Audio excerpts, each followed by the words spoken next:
네, 화요일 대담한 기자들의 뉴스 대담 시작하겠습니다. 오늘 함께할 세 분, 내일신문 김영선 기자, 한겨레21의 하어영 기자, 그리고 미디어 전문 정상근 기자와 함께합니다. 어서 오세요. 네, 안녕하십니까. 네, 화요일 대담은 보이는 라디오와 유튜브로 생중계되고 있습니다. 지금 바로 MBC 라디오 미니 또는 유튜브에서 세계는 그리고 우리는 이렇게 검색하시면 저희들 방송 모습을 직접 눈으로 확인하실 수 있습니다.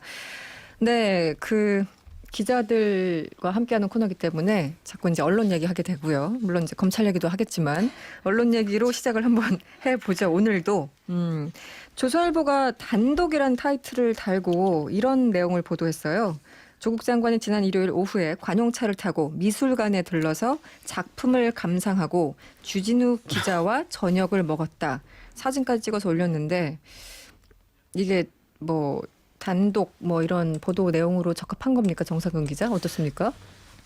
드디어 이제 레거시 미디어도 디스패치어가 돼가는구나 생각이 일단 좀 가장 먼저 들었고 네. 조백권 기자하고 임규민 기자 두 분이 쓴 기사던데 기사 내용만 보면 이 조국 장관 집 앞에서부터 조국 장관의 뒤를 좀 밟은 것 같아요. 네, 쫓아간 것 같더라고요. 네, 기사만 보면은 이후에 보강 취재를 하긴 했습니다만 네. 대부분이 이제 신변 잡기에 관련된 것들이었고 네. 조국 장관이 주진우 기자랑 밥을 먹었다, 초밥과 포도, 자두가 나왔다, 네. 이런 것들이더라고요. 메뉴까지 친절하게. 네. 근데 공익적인 측면은 장관이 휴일에 관용차를 써도 되냐? 이 사적인 모임에 관용차를 썼다 이 정도로 보이고 네. 나머지는 문제가 있다라거나 그런 대목은 없고 조선일보도 특별히 문제 삼지는 않았던 것 같고요. 네. 그리고 마지막에 이 조국 장관이 미술관에 갔던 날이 이 부인 정경심 교수가 조서를 오래 열람한 2차 조사를 받았던 이른바 황제 조사를 받은 날 이렇게 표현을 했는데 네. 그러면서 이 와중에 좀 미술 작품이나 좀 한가하게 보고 있느냐 좀 이렇게 좀 기사가 좀 마무리가 뉘앙스가 네. 됐습니다. 근데 관용차 문제는 지적할 수 있다고 보는데 네네. 다만 관용차를 좀 이런 식으로 이제 뒤를 밟지 않아도 지적할 수 있는 거 아닌가라는 생각이 좀 들었고 네. 그리고 그 외에는 그 내용을 쭉 보니까 좀 결론적으로 좀 눈살이 찌푸려지는 취재 방식으로 네. 좀 별로 기사 가치도 없는 내용을 좀 상당히 악의적인 방식으로 풀었다라고 생각이 좀 들었습니다. 특히 이제 황제 조사 이런 얘기가 좀 눈에 띄었는데 네. 사실 황제 조사라고 하면은 예전에 이제 방상훈 조선일보 사장이 이 장자연 씨 건과 관련해서 네. 이 유명하죠. 조선일보 사옥으로 경찰이 와서 이 사회부 경찰 출입 기자 2명이 배석한 가운데 이 조사를 제공하고. 받았던 거 네. 그게 황제 조사 아닌가라는 생각이 좀 들고 어쨌든 그 사람이 밉건 좋건 나쁘건 피의자가 조서를 열람하는 것은 자기 방어권을 위한 거니까 네네. 그건 양승태 전 대법원장도 마찬가지였던 거죠. 그렇죠. 네. 그리고 또 한가하게 미술품이나 보고 있다 이렇게 얘기를 하는데 좀 이거는 좀 덧붙일 말도 없이 좀 애매하고요. 그렇게 좀 생각이 들었던 기사였습니다. 김영선 기자는 어떻게 보셨어요? 이게 사실 차 따라간 거잖아요. 네. 그리고 단독을 붙이고. 저는 이 기사를 쓴 기자는 이걸 쓰고 나서 어떤 느낌이 들었을까. 물론 단독이라는 문패가 붙었으니까 자랑스러웠을지는 잘 모르겠지만 네. 전 이러려고 기자가 됐나 굉장히 좀 회의감이 들지 않았을까. 왜냐하면 말씀하셨듯이 취재 동선이 뻔히 보이는 거잖아요. 네네네. 몰래 따라가서 사진도 몰래 찍은 사진 같더라고요. 네네. 몰래 촬영을 만나게 몰래 찍고 이러고 하면서 또 그걸 또 끝까지 자두 이런 것도 보고 네네. 쓰면서 음식 메뉴까지. 회의감이 네. 느껴지지 않았을까. 사실 조 장관이 이거를 사적인 모임이다라고 스스로 얘기한 부분이 좀 왜 사적인 모임이라고 했을까 저는 솔직히 잘 이해가 안 됐어요. 왜냐하면 어쨌든 주요 매체의 진행자인 언론인하고의 모임이었기 때문에 네네. 공적인 모임 성격도 있지 않을까라는 생각도 들었는데 아무튼 본인이 그렇게 얘기하셨으니 관용차의 사적인 사용 문제에 대해서는 네. 분명 지적을 할 수 있겠지만 굉장히 그 하루라는 시간을 들여가지고 그거 하나를 잡아낸 거니까요. 굉장히 좀 효율적인 시간은 아니었지 않았나, 주제는 아니었다는 생각이 듭니다. 예. 하영 기자. 저는 좀 다른 시각에서 네. 이 기사를 쓴 기자한테 좀 빙의를 한번 해볼까요? 빙의를 해서. 네. 그러니까 이 기사는 사실은 대중들을 향해 있는 것 더하기 네. 조국 장관과 주진우 기자를 비롯한 현재 검찰 개혁이라는 화두에 크게 공감하는 언론과 여론을 향해 있다라고 보여져요. 그런 의도가 있다고 보여져요. 네. 제가 설명을 좀 드리면 네.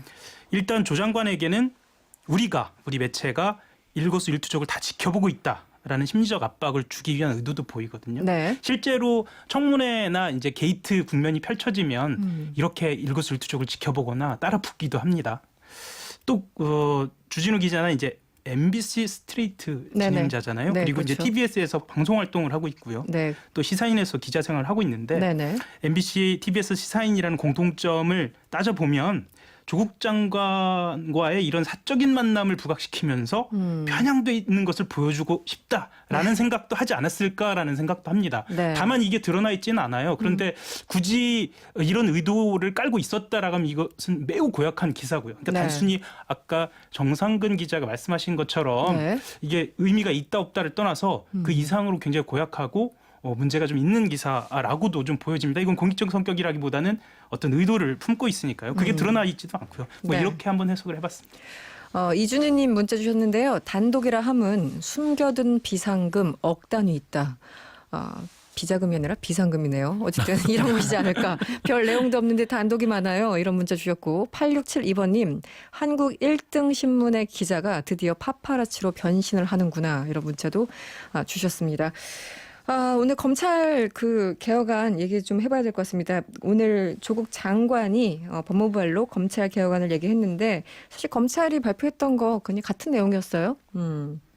정상 기자 기본적으로 어떤 내용이 있었는지 잠깐 브리핑을 좀 해주시겠어요? 네, 뭐 검찰이 뭐 자체적으로 발표한 거랑 뭐 크게 뭐 다르거나 하진 않았던 것 같은데 어쨌든 조국 장관이 직접 발표를 해서 또 눈길을 끌기도 했습니다. 네. 뭐 일단 내용부터 보면 당장 그러니까 오늘 바로 시행하는 것, 그러니까 네. 검사들의 파견 근무를 최소화하기 위한 심사위원회 설치를 시행하기로 했고요. 그리고 검사장 전용 차량도 바로 오늘부터 없애기로 했습니다. 네. 특히 이 검찰의 특수부 폐지 건의를 반영해서 이 서울중앙지검을 비롯해서 이 3개 거점청에만 이 반부패 수사부라는 이름으로 바꿔서 네. 필요 최소한도로 설치를 하겠다라는 거고, 그리고 인권 중심의 검찰권 행사를 위해서 뭐 심야 조사를 포함한 이 장시간 조사를 금지하겠다. 그러니까 8시간 정도 조사를 하는 걸로 하겠다. 네. 그리고 또 부당한 별건 수사를 금지하고 또 수사 장기화를 제한하겠다면서 이 같은 내용을 담은 인권보호 수사규칙을 법무부령으로 이 격상을 하겠다 이렇게 덧붙였고요. 네. 또 법무부가 이 검찰의 비위, 그러니까 검사의 비위에 대해서 뭐 2차 감찰권이 있는데 이거를 적극 행사하도록 하겠다라고 네. 설명을 했고, 또 검찰의 직접 수사 축소, 뭐 법무부의 탈검찰화 같은 좀 폭넓은 의견 수렴이 필요한 방안은 그 연내로 추진을 하겠다 이렇게 언급을 했습니다. 네. 기본적으로 검찰이 밝힌 개혁안에 대해서 덧붙여서 몇 가지 더 발표를 했고 이제 시기를 특정해서 준 거죠. 뭐 당장 시행하겠다. 그다음에 연내 시행하겠다 등등을 네. 정리를 해준 것 같고요. 여기에 대해서 평가를 들어보고 싶은데 저희 잠시 광고 듣고 돌아오겠습니다.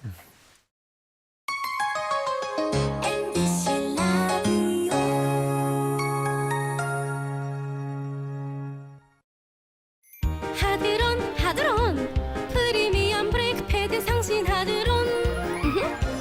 하드론 하드론 프리미엄 브레이크 패드 상신 하드론 2018년 금감원 제품 매출 공식 기준 12년 연속 국내 1위 상신 브레이크 하드론.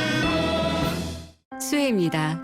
문을 열면 한강과 공원이, 또 다른 문을 열면 쇼핑도 일도 한 번에. 여기가 어디냐고요? 일과 삶의 시너지가 되는 지식문화 복합센터 미사강변 스카이폴리스. 땅에는 없다, 하늘로 가자. 1522-3317 시공사 롯데건설 신동아건설. 당신이 해외 주식을 마음에 두는 순간 글로벌 전문가의 컨설팅, 글로벌 리서치 센터의 분석, 11개국 글로벌 네트워크의 미래에셋대우 글로벌 인프라가 함께 움직입니다. 당신을 위한 글로벌 팀플레이 미래에셋대우. 원금 손실에 유의하세요. 동탄 이 신도시 슈퍼블록 중심에 투자하라. 동원 로얄듀크 비스타스퀘어 상업시설. 풍부한 배우 수요를 흡수할 드라이브스루 시설과 사면 스트리트형 특화 설계의 만남. 동원 로얄듀크 비스타스퀘어 상업시설. 사전 예약 접수 중. 문의 031-375-7373 동원개발. 아픈 것도 제가 대신 아플 테니 한창 행복해야 할 내 새끼를 제발 살려달라고. 라디오에서 가슴이 따뜻해지는 세상을 만났습니다. 세상을 만나다 MBC 라디오.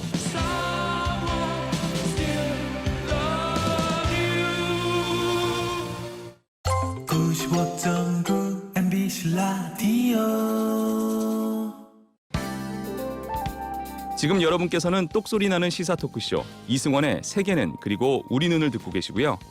보이는 라디오와 유튜브로도 생중계되고 있습니다. MBC 라디오의 미니로 들어오시거나 유튜브에 이승원의 세계는 그리고 우리 눈을 검색하시면 저희 방송 즐기실 수 있습니다.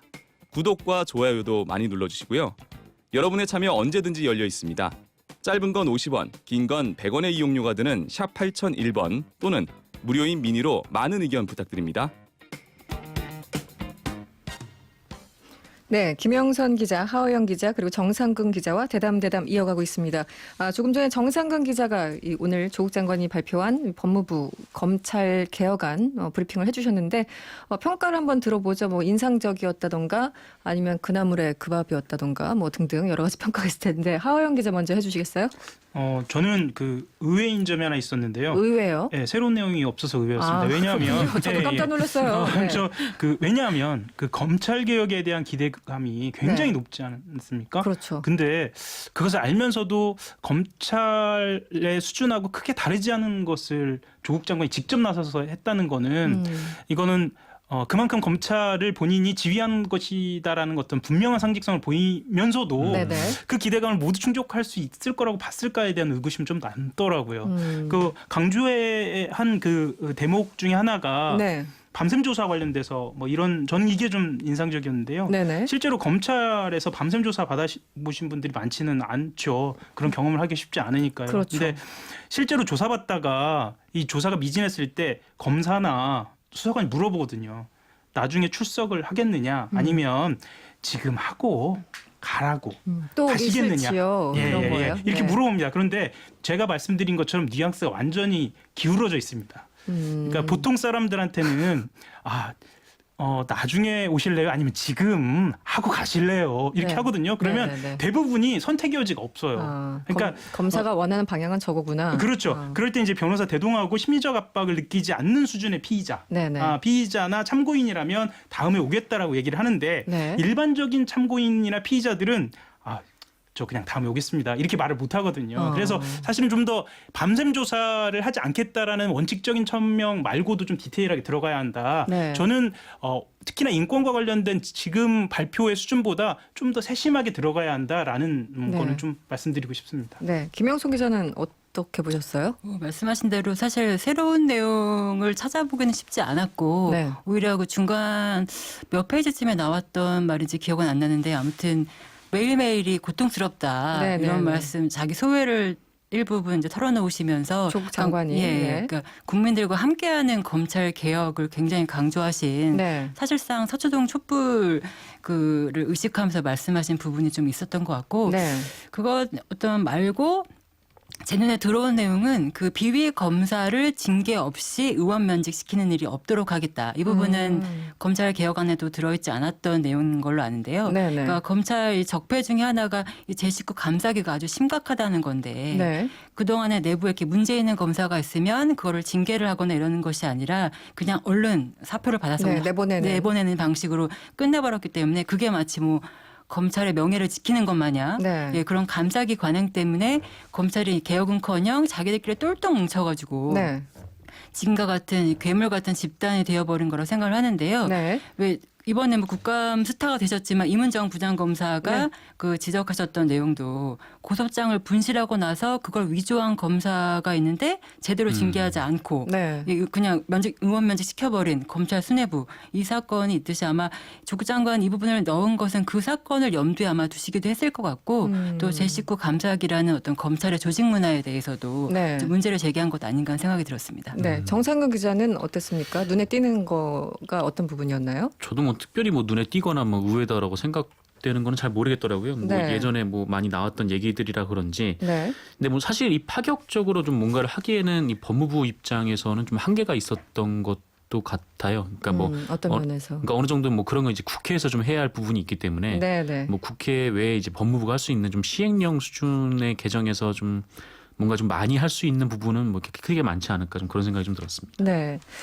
근데 그 법무 그 위원회에서는 오히려 직접 조사, 직접 수사하는 것을 완전 폐지하라고 했는데 지금 검찰 윤석열 총장이 처음에 밝혔던 거는 3개까지만 서울지검 포함해서 중앙지검 포함해서 3개만 남겨두겠다라는 거잖아요.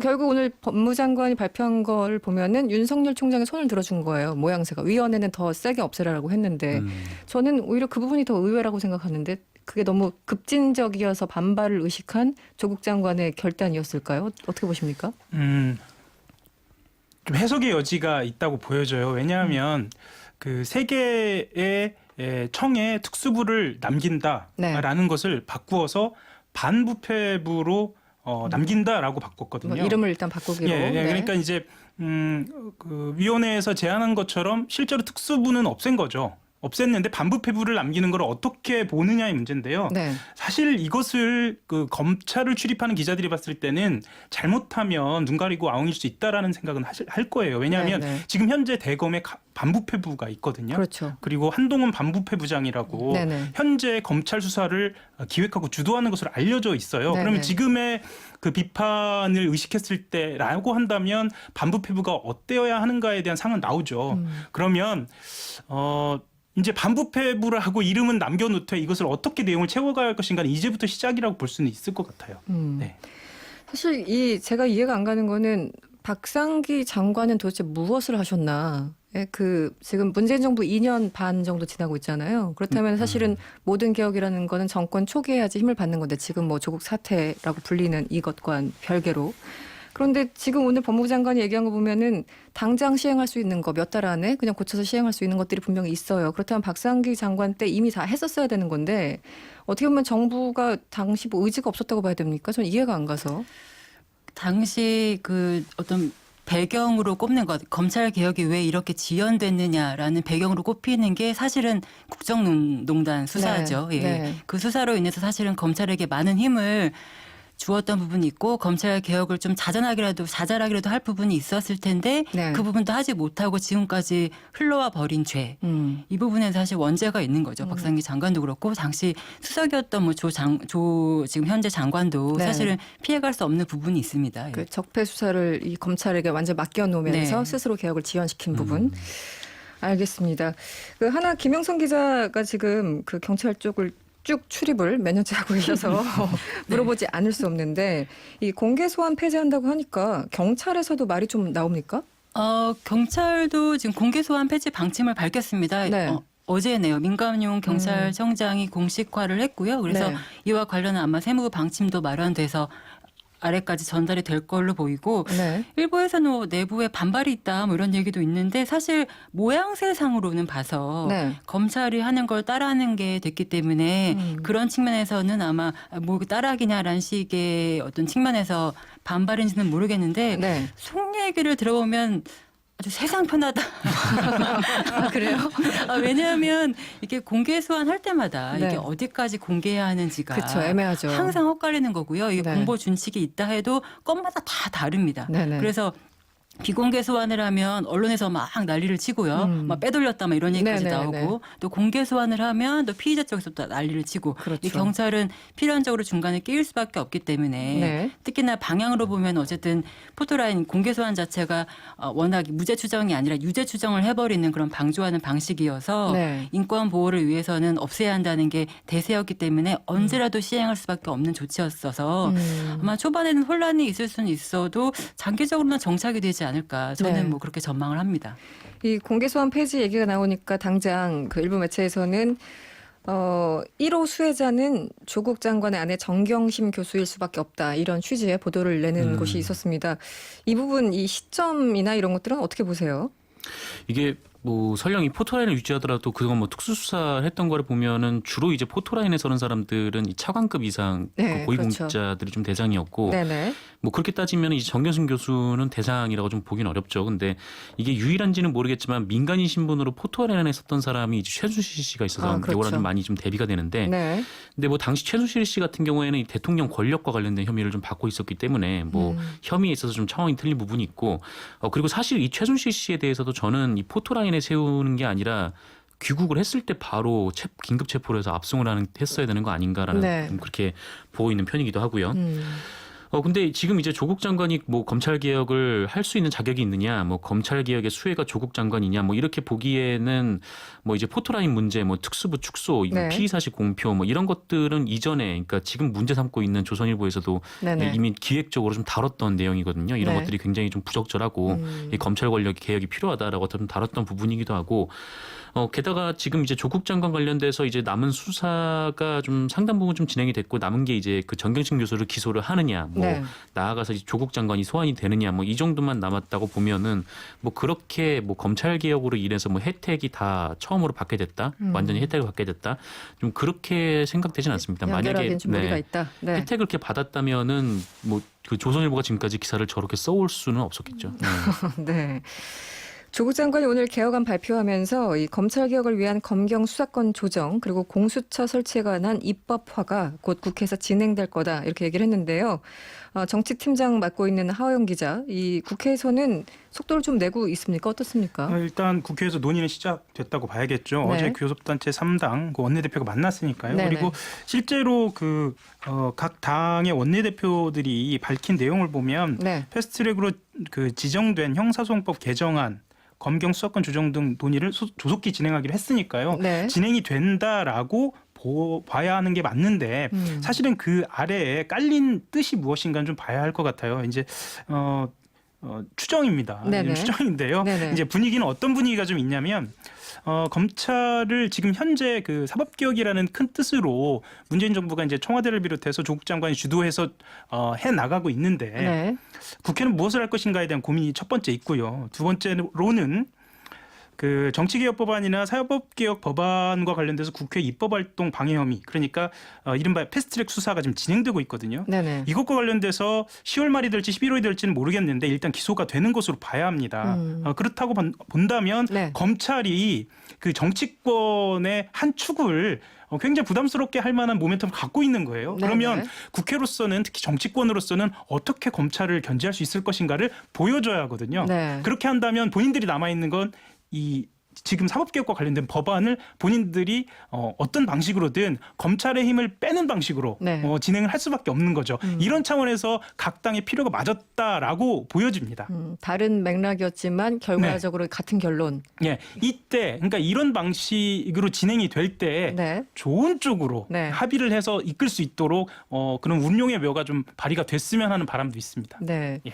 그런데 이제 그 일부 야당에서는 공수처 설치 반대하는 목소리가 높았고, 게다가 계속 핫하신 인물이죠. 우리 여상규 의원님께서 이 법사위원장 맡고 있어서 이 사법개혁 관련해서 법안들을 제대로 통과시킬 수 있을까, 논의를 제대로 할 수 있을까 우려하시는 분들이 있어요. 어떻게 보십니까? 제가 조금 더 보태서 말씀을 네네. 드리면요. 여상규 의원이 그때 그 의원실을 점거하는 모습을 보고 네. 사람들은 저렇게도 할 수 있구나라고 생각을 하셨을 수도 있을 텐데 네. 정치부 출입 기자로서의 입장을 봤을 때는 원내대표의 지시에 굉장히 잘 따르는 위원장이구나. 아, 네. 그렇다고 한다면 당론이 서면 여성구 위원장은 그것에 따를 수밖에 없다라는 생각은 합니다. 개인적으로 본인의 뜻에 따라서 개인의 신념에 따라서 네. 이 패스트트랙 법안을 저지시킬 만한 분은 아니다. 본인이 할 수 있는 건 거친 언사 정도다. 네네. 하지만 당론으로 정해진 건 무조건 따를 것이다라고 보여서 여성규 위원장이 모멘텀이 될 것 같지는 않습니다. 큰 변수는 되지 않을 변수는 될 것이다. 것 같지는 않습니다. 예. 예. 그 원내대표들이 결정하면 갈 수 있다. 예. 김영선 기자는 저도 뭐 네. 여상규 위원장님에게는 특별한 어떤 정치적인 어떤 비중이나 해석을 할 부분이 있나 좀 의문이 있어서 잘 될 것 그렇군요. 같습니다. 어쨌든 네. 패스트트랙이 올라와 있으니까요. 네. 김석훈님, 가제는 개편이 아니길 바랍니다. 결국은 법무부도 검찰도 한편 아니냐 뭐 이런 의혹이신 것 같고요. 7523번님, 개혁하라고 이 시끄러운 조국 뉴스 보고 있는데 고작 그 정도밖에 안 되다니 이런 문자 주셨어요. 그리고 6030번님, 말로만 하는 것과 지금부터 시행하는 것은 완전히 다르다고 생각합니다. 이런 문자도 있어요. 유인숙님, 검사들 의자에 지압방석을 깔아주면 불편해서 밤샘 조사가 없어질 것 같아요. 예, 오죽했으면 또 이런 문자까지. 네. 그리고 이 얘기를 또 한번 해볼까요? 이 화성 연쇄 살인 사건 용의자 이춘재 팔자 사건도 본인이 했다고 해서 지금 굉장히 당황스러운 상황입니다. 특히 경찰 입장에서 그럴 텐데요. 김영선 기자, 경찰은 어떤 반응이에요? 이 사건 관련해서 정말 경찰분 말씀 들으면 충격, 경악. 그럴 것 같아요. 네. 네. 뭐 어쨌든 80년대라서 굉장히 많은 일들이 있었을 걸로 보입니다. 이 네, 뭐 고문이나 이런 것도 사실은 당연히 있었을 걸로 보이고요. 근데 당사자가 고문 당했다고 또 얘기하고 있는 그렇죠. 상황이죠. 예, 근데 네. 아무튼 그분이 뭐 고문을 실제로 당했든 어쨌든 간에 3심까지 갔다는 거죠. 대법원까지 그렇죠. 가서 확정된 판결을 받았고 어쨌든 그 형을 다 살고 나오신 분인데 네. 이 사건이 진범이 아니다라고 한다면 도대체 경찰은 뭘 한 건지 또 사실 사법부에까지도 사실은 화살이 갈 수도 있는 문제입니다. 그렇죠. 예, 네. 사법부에서는 그 무죄를 호소하는 그 피고인의 이야기를 왜 한마디도 듣지 않았는지부터 네. 시작해서 지금 그래서 지금 이분을 이제 수소문을 하고 있다는 얘기만 있었는데 네. 지금 경찰이 이분을 만나서 접촉을 해서 얘기를 듣고 있다고 합니다. 그래요? 예. 그래서 거기서 어떤 얘기를 하실지 지금 언론하고는 접촉을 지금 안 하고 계신 걸로 알고 있는데 네. 경찰도 좀 얘기를 더 들으려고 하지 않을까, 좀 더 귀를 기울여서 실제로 진상 규명을 해야 할 일이고 과거사를 어쨌든 어떤 위원회를 꾸리든 아니면 경찰 내부에서라도 네. 이 문제에 대해서 좀 단단히 짚고 가야 할 문제일 거란 생각이 듭니다. 이게 참 사실 저도 개인적으로 그 뉴스 보면 충격적이었는데 만약에 정말 이게 그 윤모 씨라고 하나요? 이 8차 사건으로 살다가 나오신 분, 그분이 아니라면 이거는 개인적인 억울함은 뭐 당연한 거고 이게 경찰, 검찰, 당시 재판부 다 어떻게 보면 책임이 있는 거잖아요. 어떠셨어요, 정상근 기자? 그러니까 이거 보면서 원래 이 이춘재가 이제 처음 등장을 했을 때 이게 총 10건의 화성 연쇄 살인 사건이 있었는데 그중에 8차는 다 빼놨던 거잖아요. 네, 그러니까 그렇죠. 나머지 건에 대해서 이거를 찾아야 된다라는 거였고 뭐 그만큼 이제 경찰 수사라든지 법 재판 결과에 대해서 신뢰를 가지고 있었던 건데 네. 이렇게 돼 버리면은 정말 굉장히 좀 보는 국민들 입장에서도 충격일 수밖에 없는 것 같아요. 예. 하영 기자 어떻습니까? 경찰 같은 경우는 지금 당황해서 그렇죠. 하고 싶은 말도 참 많을 것 같기도 하고. 그러니까 이제 8차가 무항범죄라고는 했지만 경찰 입장에서는 성과였거든요. 어쨌거나 진범을 잡은 거니까요. 그러니까 모방범죄의 진범을 잡은 거죠. 네. 이런 생각은 좀 듭니다. 그러니까 우리가 어떤 사건이 벌어졌을 때 너무도 급하게 특히나 언론을 중심으로 여론이 이 사건을 빨리 해결해야 하는 것 아니냐라는 압박들이 있거든요. 네네. 그래서 성과를 강조하기도 하고 본인들도 아마 이 10차례가 넘는 이 사건에서의 성과를 보기 위해서 혹시 속도의 문제, 시간의 문제에 좀 골몰한 게 아니었나 그런 성과주의가 가져온 폐해가 아닐까라는 생각은 좀 해봅니다. 네. 이 부분은 속단하지 말고 조금 더 경찰 수사 결과를 봐야 될 것 같습니다. 네, 화요일 대담 여기서 마쳐야 되겠습니다. 지금까지 내일신문 김영선 기자, 한겨레21의 하영 기자 그리고 정상근 미디어 전문 기자와 함께했습니다. 오늘 고맙습니다. 고맙습니다. 감사합니다. 여러분의 퇴근길을 꽉 채워드립니다. 평일 저녁 6시 5분 이승원의 세계는 그리고 우리는